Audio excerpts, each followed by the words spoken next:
बम।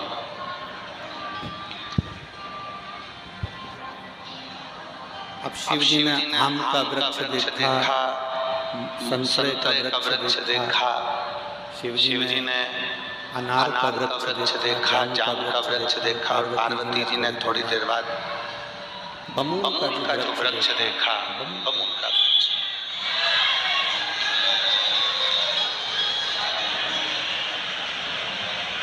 जब बमूल का वृक्ष माता पार्वती जी ने देखा तो शिव जी से देखकर कहा, ये बमूल का पौधा, ये वृक्ष देखिए।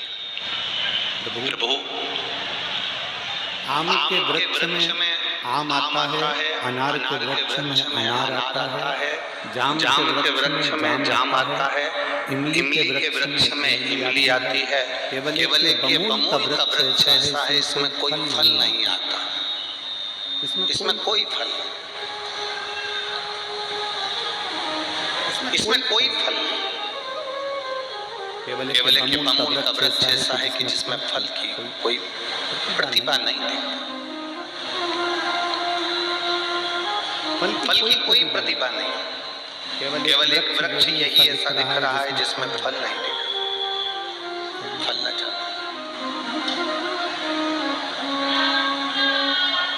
शिव जी ने पार्वती जी से पूछा कि तुम चाहती क्या हो, वो बताओ, तुम क्या चाहती, आप चाहती क्या हो, वो हमें बताओ, क्या चाहती। देव महादेव ने कहा, बोलो पार्वती आप क्या चाहती हो। पार्वती जी ने कहा, बस मैं इतना चाहती हूँ कि जैसे आम के वृक्ष में आम आते हैं तो आम को लोग सम्मान देते हैं, जाम के वृक्ष में जाम आते हैं तो लोग जाम के वृक्ष को सम्मान देते हैं, इमली के वृक्ष में इमली आती है तो इमली को सम्मान देते हैं, संतरे के वृक्ष में संतरा आता है तो संतरे को सम्मान देते हैं। कम से कम इस बमूल के वृक्ष में भी कोई फल आता तो कम से कम इसको भी तो कोई सम्मान मिलता। बहुत ध्यान से सुनना इस प्रसंग को कि देव और महादेव में क्या अंतर है। देव और महादेव में क्या अंतर है, इस प्रसंग को थोड़ा सा ध्यान लगाकर सुनिएगा, बहुत ध्यान लगाकर। बहुत दूर दूर से आप लोग आते हो, 100, 200, 500 रुपए खर्च कर आते हो, दिन भर इंतजार करते हो कथा का, धूप भी नहीं देखते हो, धूप में भी बैठे रहते हो, तो कथा को एक सेकंड की भी चूकने मत दो, दिल से सुनकर बाबा से प्रार्थना करते हो। एक सेकंड की भी, एक सेकंड की भी वो कथा ना आ जाए। कोई आपको अगर कष्ट दे रहा है, बीच में बार-बार उठ रहे हैं, जा रहे हैं, तो उनके पांव पड़ कर कह दो, तू बैठ जा, हमको कथा सुन लेते, बहुत दूर से आए हैं, तेरा क्या है, तू तो मंडराता रहेगा, आता रहेगा, हमको कथा का रास्ता। देव और महादेव में अंतर कितना है, देव और महादेव क्या कर सकते हैं, वो समझने वाला विषय है। आम के पेड़ में आम लगा इसलिए सम्मान दिया, मौसम्बी के पेड़ में मौसम्बी लगी इसलिए सम्मान मिला, अनार के पेड़ में अनार लगा इसलिए सम्मान मिला, जाम के पेड़ में जाम लगा इसलिए सम्मान मिला, इमली के पेड़ में इमली लगी इसलिए सम्मान मिला। पर ये बमूल का पेड़ जिसमें कांटे ही कांटे हैं और कोई फल नहीं है, कोई फल, ये बमूल का पेड़, इसको तो कोई सम्मान देता ही नहीं। क्या चाहती हो पार्वती? पार्वती जी कहती हैं, क्या बमूल को भी सम्मान मिल सकता है? क्या बमूल को भी आदर मिल सकता है? ये तो कांटे में सराबोर है, कांटों में सना हुआ है, कांटों में रमा हुआ है, कि इसको आदर मिल जाएगा, सम्मान मिल जाएगा। शिव जी ने कहा, पार्वती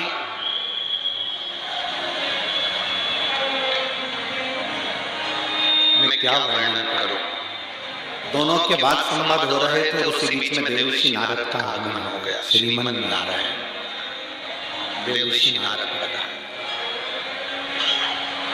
देवर्षि नारद ने पूछा,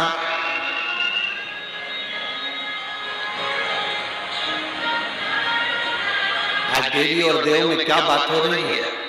पार्वती जी ने कहा कि मैं आम के वृक्ष की बात कर रही थी कि आम के कारण वृक्ष का सम्मान होता है, अनार के कारण अनार का सम्मान, वृक्ष का सम्मान होता है, इमली के कारण इमली के वृक्ष का सम्मान होता है। ये बमूल में कोई फल नहीं।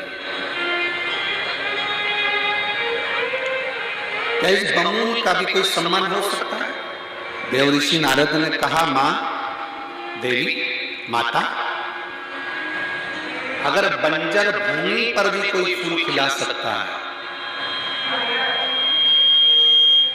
जिसको दुनिया पत्थर मारती हो, उसको भी अगर कोई पुचका सकता है, बंजर भूमि पर भी अगर कोई फूल खिला सकता है, जिसको दुनिया पत्थर मारती हो, उसको भी अगर कोई पुचका सकता है, घोड़े पर भी अगर कोई महल बनवा सकता है, तो वो केवल एक है, नारद जी कहते हैं वो देवाधिदेव महादेव है, उसके सिवा कोई शिव कर सकते हैं। शंकर भगवान ने देवर्षि नारद से कहा, नारद तुम कैसी बात करते हो? बमूल के वृक्ष में कोई फल लगेगा क्या? और उस फल को कोई खाएगा क्या? नारद जी कहते हैं, मैं नहीं जानता प्रभु, पर माता चाहती है कि बमूल के वृक्ष को भी आदर मिले, सम्मान मिले, उसके लिए कुछ तो तुम्हें करना पड़ेगा। शिव जी ने कहा, ठीक है देवर्षि नारद, सुनो, आम सीजन में आता है, अनार सीजन में आता है, इमली सीजन में आती है, मैं बमूल के वृक्ष पर मधुमक्खी का छत्ता लगा देता हूं, जिसमें शहद 12 महीने रह सकता है।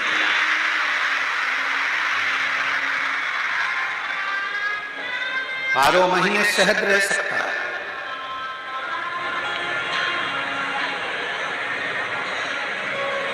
और वो शहद जो फल की कीमत है उससे दुगना महंगा वो शहद की कीमत है। बंजर में भी फूल खिलाने का सामर्थ्य मेरे देवाधिदेव महादेव में है। दुख की घड़ी में खड़े होकर दुख मिटाने का सामर्थ्य मेरे देवाधिदेव महादेव में है। कष्ट की घड़ी में कष्ट को समाप्त करने का सामर्थ्य मेरे देवाधिदेव महादेव में है। और वो सामर्थ्य जितना देवाधिदेव महादेव में है, वो सामर्थ्य देवाधिदेव महादेव ने आपके एक लोटे जल में दे रखा है कि जल चढ़ाते से तुम्हारा दुख समाप्त हो सकता है। जल चढ़ाते ही तुम्हारा वो दुख मिट सकता है। एक पत्र आया है, बहन जी ने दिया है,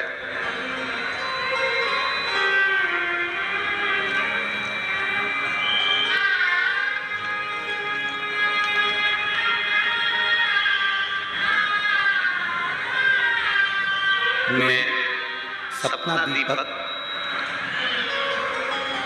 बरौली सबले जिला न्यायाधीश शिवाजी नगर जिला जलगांव, मोबाइल नंबर मेरा ही है। श्री शिवाय नमस्ते। आज पहली बार किसी जज महोदय ने पत्र भेजा है, उसके लिए आपको बहुत बहुत साधुवाद है। मैं इसके पहले सरकारी वकील के पद पर थी और बाबा की कृपा क्या होती है मैं इस पत्र के माध्यम से बताना चाहती हूँ। गुरुदेव, मैं हमेशा जज बनने का प्रयास करती थी, पर कुछ नंबरों के कारण रह जाती थी। फिर मेरी माँ ने मुझे बोला, तो शिव जी पे एक लोटा जल चढ़ाया कर। मैं न्यायालय जाती, पढ़ाई करती, एक लोटा जल शिव जी को चढ़ाती।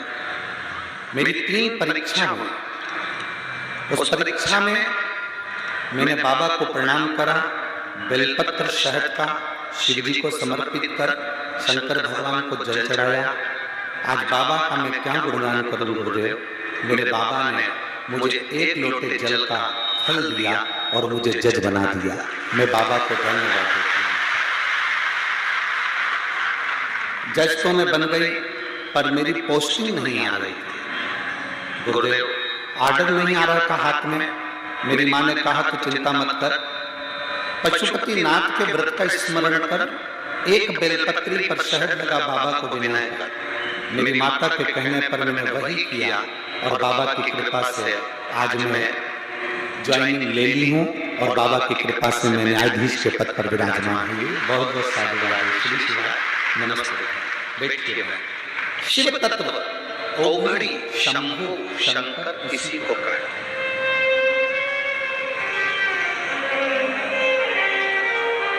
दुनिया के लोग भले हंसे, पर आपका विश्वास अगर पक्का है, दृढ़ है, तो मेरा बाबा आपके साथ में कदम से कदम मिलाकर चल रहा है और वो आपका कार्य कर रहा है।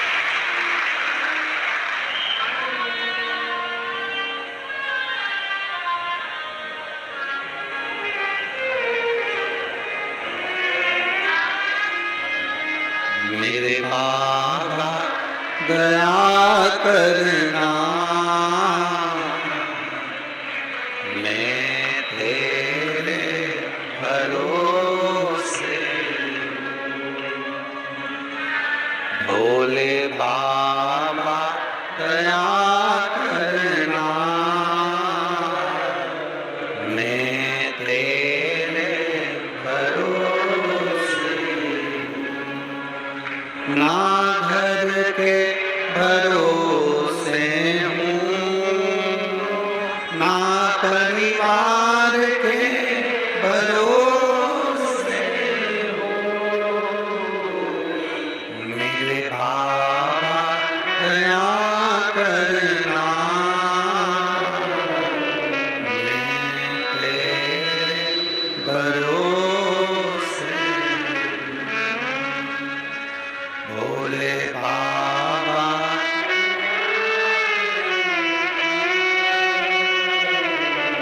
मैं तेरे भरोसे।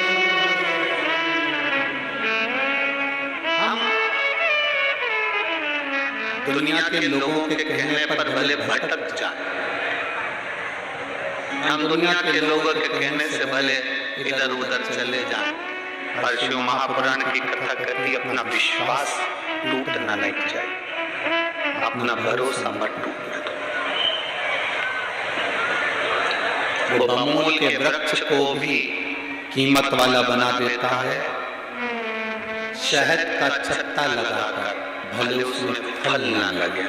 हम अगर बमूल के वृक्ष जैसे हैं, हमें कोई क्वालिटी नहीं है, मान लो हम बेकार भी हैं, पर कब मेरा शंकर हमारे को शहद का छत्ता लगा दे, कब हमारी कीमत बढ़ा दे, ये उसी के ऊपर निर्भर है। किसी दूसरे पर निर्भर नहीं करता। ये एक पत्र और आया है,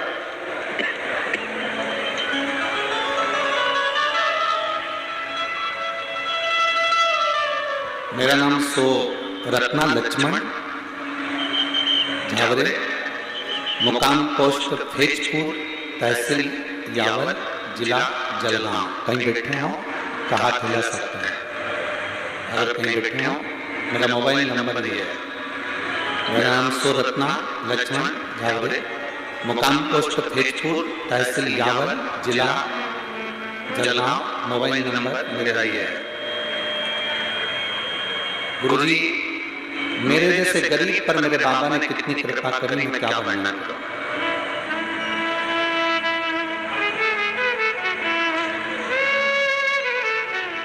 बाबा, एक लोटा जल एक बेलपत्री का क्या वर्णन करूं। मेरी जिंदगी बहुत दुख और कष्टों में चल रही थी। मेरा बेटा चेतन ने 2 बार रेलवे की परीक्षा दी, पर 2 बार भी फेल हो गया। मेरे बेटे ने तीसरी बार परीक्षा दी, तैयारी करी, खूब पढ़ाई करी, पर परीक्षा में उत्तीर्ण नहीं हो पाया। मेरा बेटा हताश होकर खेत पर जाना काम करना चालू कर दिया, दूसरे की दुकान पर काम करा, खेत पर काम करना चालू कर दिया। तब मैंने पूछा क्या हो गया, कहा अब मैं एग्जाम नहीं दूंगा क्योंकि मैं पास नहीं हो रहा। मैंने अपने बेटे से कहा एक बार और परीक्षा दे। सियोर वाला महाराज कहता है कि खूब पढ़, खूब मेहनत कर, और जब परीक्षा देने जाए तो एक बेलपत्री को शहद लगाकर शिव जी को चढ़ा कर जाए। इसलिए मैंने पत्र में भी बेलपत्र बनाकर भेजा है कि इस बेलपत्र का फल क्या होता है। गुरुदेव बाबा की कृपा से 2022 का मैंने एग्जाम मेरे बेटे से दिलवाया, उसको खूब पढ़ाई। शेर वाला गुरु जी कहता है जितना पढ़ सकते हो उतना पढ़ो, अपनी कैपेसिटी से ज्यादा पढ़ो, विद्या अध्ययन करो। मैंने अपना बेटे को खूब पढ़ाया। उसने पेपर देने के समय पर एक बेलपत्री में शहद लगाकर जब शिव जी को चढ़ाया तो मुझसे मंदिर में कहता है, माँ क्या भोले बाबा को शहद का बेलपत्र चढ़ाने से वो सुन लेगा? मैंने मेरे बेटे से कहा तो चिंता मत कर, अब की बार एग्जाम दे, बाबा सुनेगा। मेरे बेटे ने रेलवे की परीक्षा 2022 की दी और इंतजार किया कि रिजल्ट आएगा। रिजल्ट रुक गया, आया नहीं। बेटा टूट गया, मुझसे कहता है, माँ देख तेरे भोलेनाथ ने भी कुछ नहीं करा। मैंने मेरे बेटे से कहा कि चिंता मत कर, वो सियोर वाला महाराज कथा में लाखों की भीड़ में कहता है कि बाबा सुनता है। अगर वो कहता है कि बाबा सुनता है तो बाबा सुनेगा। 15 दिन निकले थे, बेटे से मैं कहती रही तू जल चढ़ाते रहे, वो जल चढ़ाता रहा और उसका रिजल्ट आ गया। आज मेरा बेटा गवर्नमेंट जॉब रेलवे में सर्विस कर रहा है और अच्छे पद पर सर्विस कर रहा है। मैं बाबा को यहाँ प्रणाम करने के लिए आई। मेरा नाम सोरत्ना लक्ष्मण जावरे, मुकाम पोस्ट भोजपुर, तहसील यावल, जिला जलगांव, मोबाइल नंबर ये। कहीं आए हैं क्या? अच्छा आप ही हैं, हाथ मिला दो एक बार। श्री शिवाय नमस्ते। बहुत बहुत बधाई बाबू आपको, बहुत बहुत। शिव कृपा इसी को, शंभू इसी को क्या?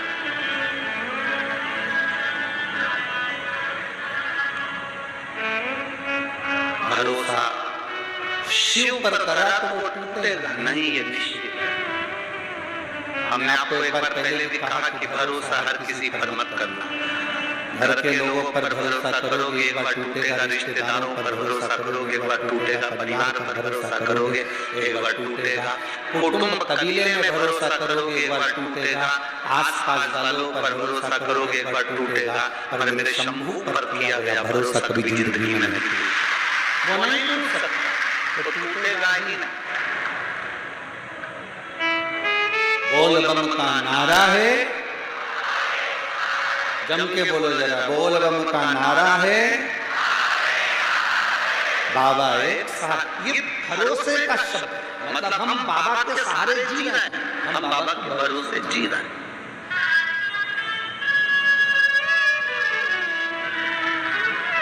ऐसा कौन व्यक्ति है जिसकी जिंदगी में कष्ट नहीं? ऐसा कौन व्यक्ति है जिसको कभी निंदा नहीं मिली? ऐसा कौन व्यक्ति है जिसके ऊपर कभी उंगली नहीं उठाई? संत तुकाराम जी को देखोगे तो लोगों ने उन पर भी उंगली उठाई, संत ज्ञानेश्वर जी को देखेंगे तो उन पर भी उंगली उठाई गई, संत नामदेव जी को देखेंगे तो उन पर भी उंगली उठाई गई। जितने भारत की भूमि पर संत हुए, साधु हुए, बड़े बड़े जो पद पर पहुंच जाते हैं, बड़े बड़े औहदे पर पहुंच जाते हैं, उन पर उंगलियां उठाई जाती हैं। आप सनातन धर्म के लिए आगे बढ़ेंगे, आप पर उंगली उठाई जाएगी।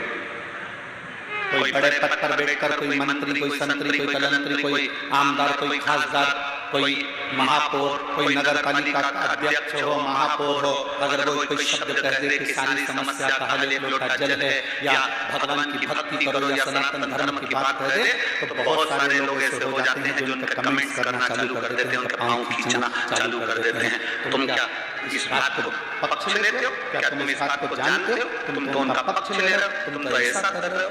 एक बात अपनी जिंदगी में याद रखना, झूठी पत्तल का भोजन कर लेना, भूखे मर जाना, पर अपने सनातन धर्म को छोड़कर दूसरे धर्मों में मत जाना।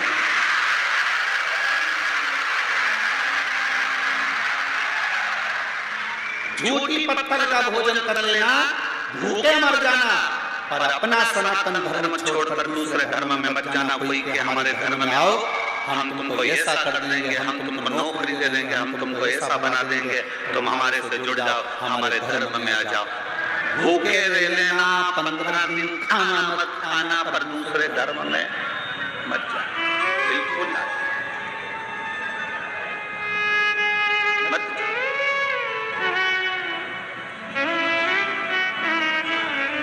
बड़ी मुश्किल से हमारा जन्म भारत की भूमि पर होता है, बड़ी मुश्किल से ये मनुष्य का शरीर मिलता है, और बड़ी मुश्किल से शंकर को चढ़ाने के लिए एक लोटा जल मिलता है। इसको छोड़कर कैसे जाए? कैसे अपने धर्म को छोड़कर दूसरा धर्म कैसे?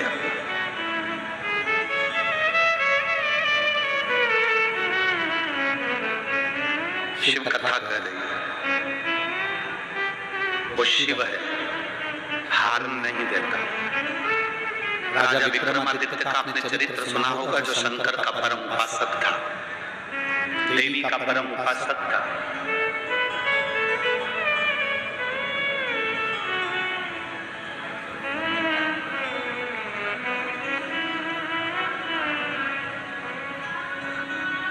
भारत की भूमि का पहला राजा था जिसकी मित्रता देवताओं से थी, राजा विक्रमादित्य।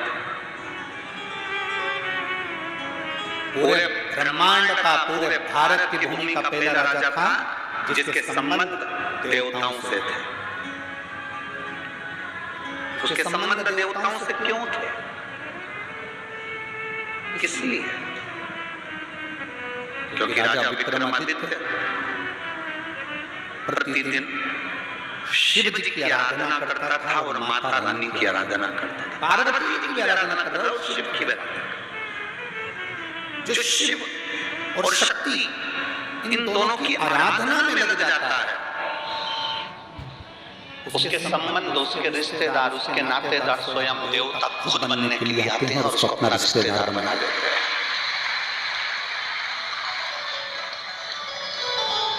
आप इतने लाखों में लोग, लाखों में शिव भक्त यहाँ कथा सुनने के लिए आए हैं, पंडालों में कहीं जगह नहीं है, गाड़ियों के ऊपर लोग चढ़े हुए हैं, रोडों पर लोग बैठे हुए हैं। जो दिन का नजारा है ऐसा कैसे रात का भी नजारा रहेगा? ऐसा कैसे? यहाँ कोई किसी का रिश्तेदार नहीं है, कोई किसी का नातेदार नहीं है, कोई किसी का पहचान वाला नहीं है, पर जो 5 दिन कथा के पंडाल में रहता है, 7 दिन कथा के पंडाल में रहता है, उसकी पहचान इतनी हो जाती है कि घर के रिश्तेदार फीके पड़ते हैं और यहाँ के रिश्तेदार प्रबल हो जाते हैं। घर के रिश्तेदार फीके पड़ जाते हैं, यहाँ के रिश्तेदार प्रबल हो जाते हैं।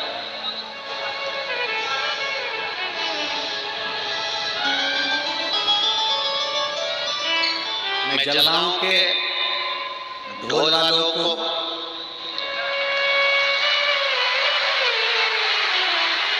नगाड़े वालों को, डीजे वालों को, मैं जलगांव के बैंड बाजे वालों को और यहाँ के आसपास के गांव की ढोलक पेटी की मंडलियों को यहाँ से नमन करता हूँ, धन्यवाद।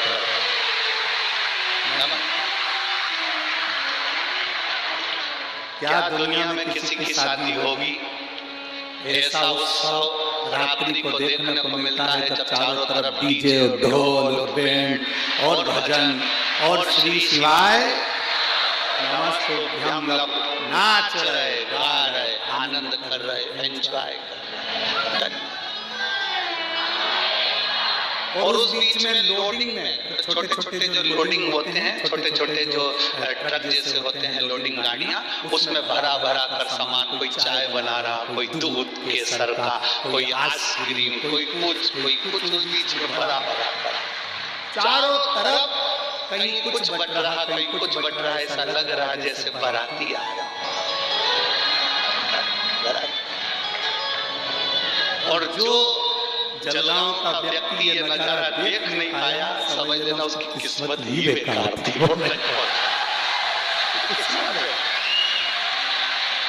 वो 1000 बार जन्म ले लेगा तो नहीं देख पाएगा। इस जलगांव का कितना बड़ा सेठ होकर वो जो नजारा नहीं देखा तो बेकार।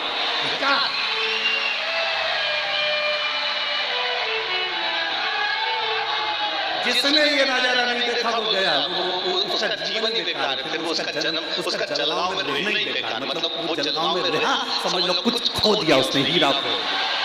खो दिया, ये नजारा नहीं देख पाया।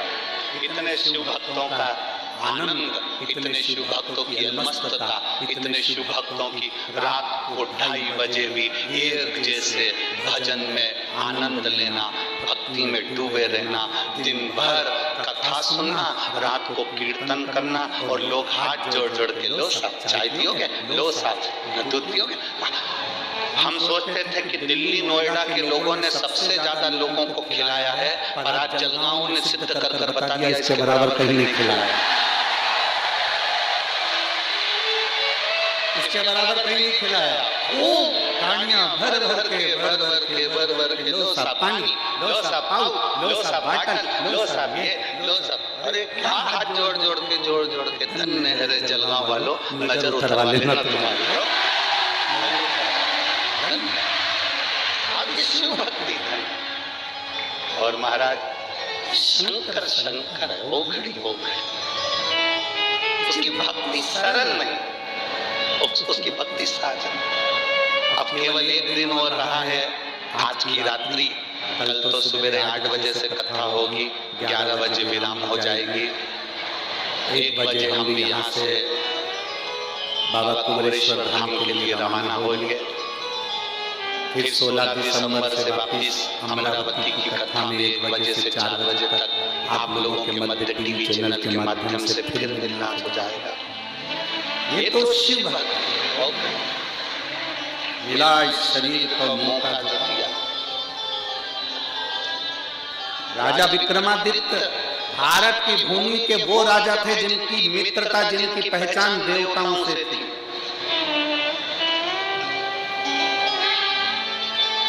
उनकी पहचान कराने वाला कोई दूसरा नहीं था, देवाधिदेव महादेव थे। जो शंकर जी की भक्ति करता है उसकी पहचान दुनिया में हो जाती है। दुनिया में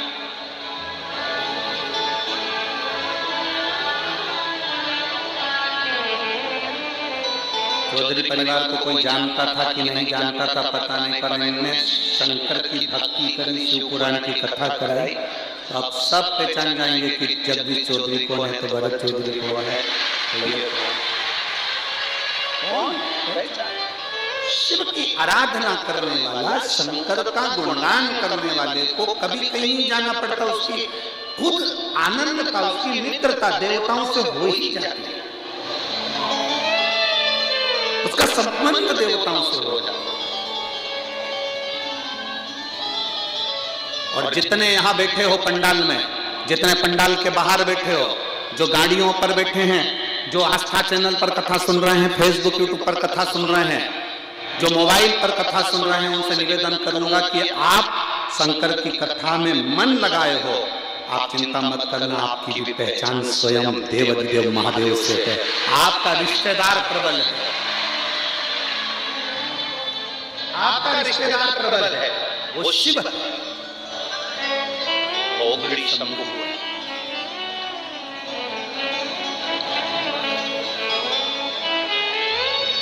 सहज महापुराण की कथा कहती है, राजा विक्रमादित्य को इंद्र ने निमंत्रण दिया। अब देखिएगा जरा शिव तत्व को जानिएगा। राजा विक्रमादित्य को इंद्र ने निमंत्रण दिया, और राजा विक्रमादित्य को इंद्र ने निमंत्रण देकर कहा कि आप पधारिए। राजा विक्रमादित्य समझ नहीं पाए कि आखिर इंद्र कौन सी चाल चलने वाला, पर विक्रमादित्य का नियम था, शंकर भगवान को 1 लोटा जल चढ़ाकर अशोक सुंदरी के स्थान पर स्पर्श कर कर भगवान के चढ़े हुए जल को अपने वक्ष स्थल पर लगाकर विक्रमादित्य चला जाता।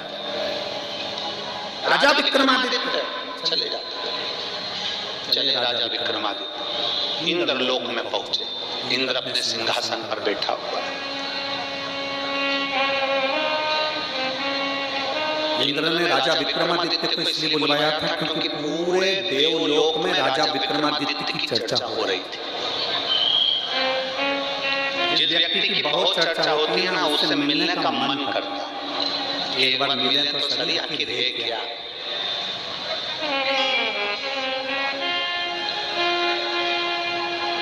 आखिर ये है कौन, इससे मिले। एक पत्र आया, इस पत्र में एक लड़के ने लिखा, देखिए।